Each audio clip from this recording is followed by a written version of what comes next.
All right, yes. So I wanted to create another deep work session on the filtering process for the indices. And I've been thinking in the meantime, because I've not created a video for a while right now. And last video was, I believe, 14th of August. And that's a while ago.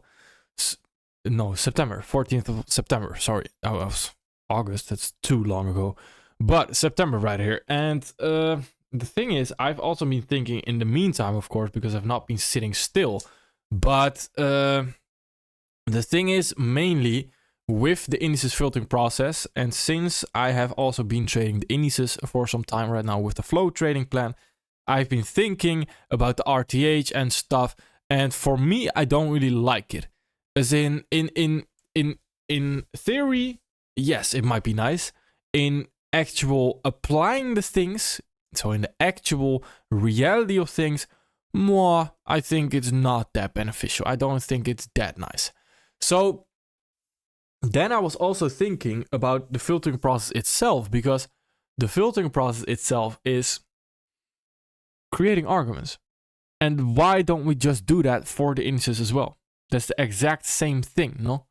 So it's like, I don't really understand this. As in, I don't understand my thought process behind that. I created, or I wanted to create something.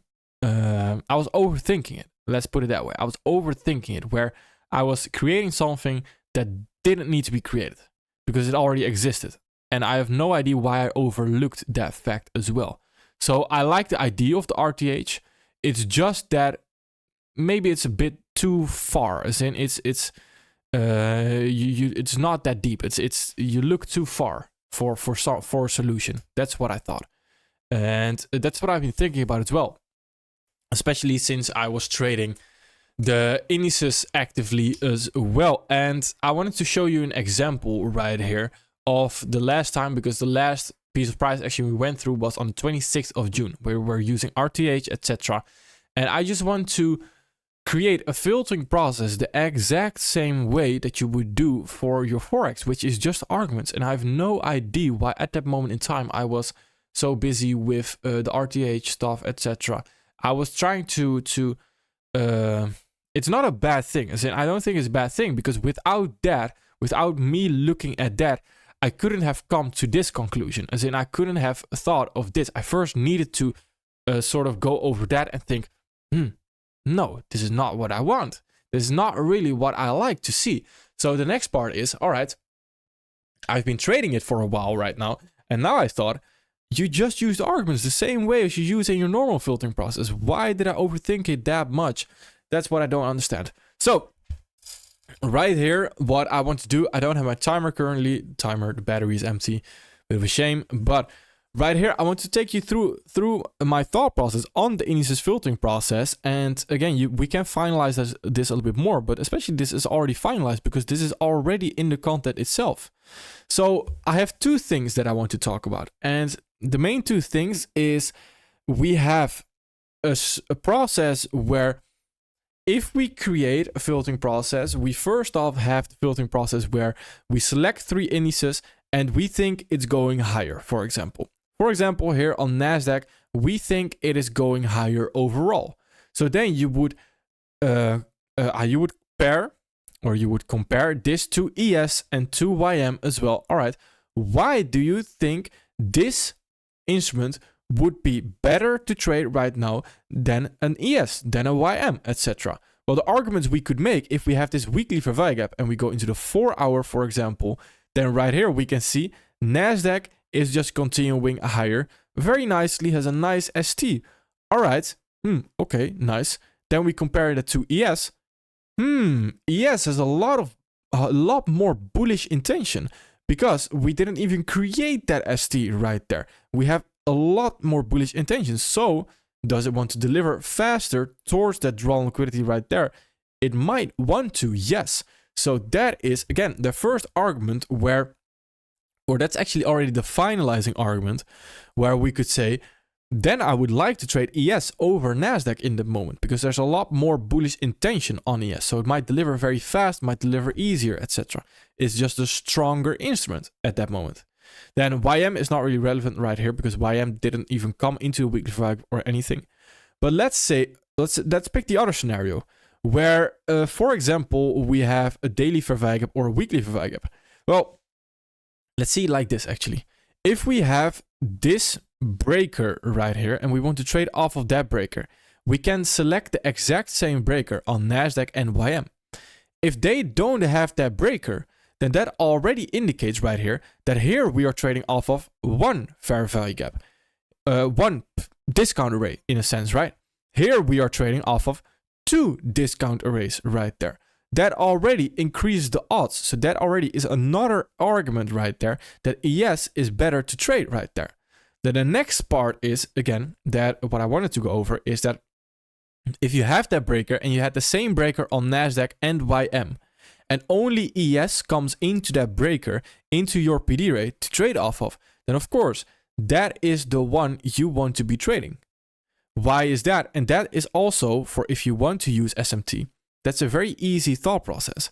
Because if we're all bullish on YM, NASDAQ, and ES, and we just select the discount array that we are continuing higher off of, most likely on all those indices, then the one, so the indices, the one instrument that does come into the discount array, that is the one we want to be trading. And that also creates what? That also creates SMT. So if you're using SMT, it's already incorporated into your plan just by looking at this, for example. You're just looking at the filtering process for the indices as well. So that is exactly my thought process here, where ES in that moment has more arguments going for it. So that is what you want to be trading. And that's the same thing we saw in recent price action right here, which was a live session as well. And I went over it in a breakdown video. I think whichever week it was 2 weeks ago. In that breakdown video, I think I went over it, or was previous week? No, it was last week. Last week. So that's week 43 off the top of my head. So at that moment, we had NASDAQ still with the clear drawn liquidity in the form of the monthly high right there. And NASDAQ also had a lot more bearish intention. Why was that? Because on the 1 hour, I'm aiming at this price action right there, that piece of price action. On the 1 hour, we did not have a bullish Verwijgap. We look at ES. Then we can see, where am I?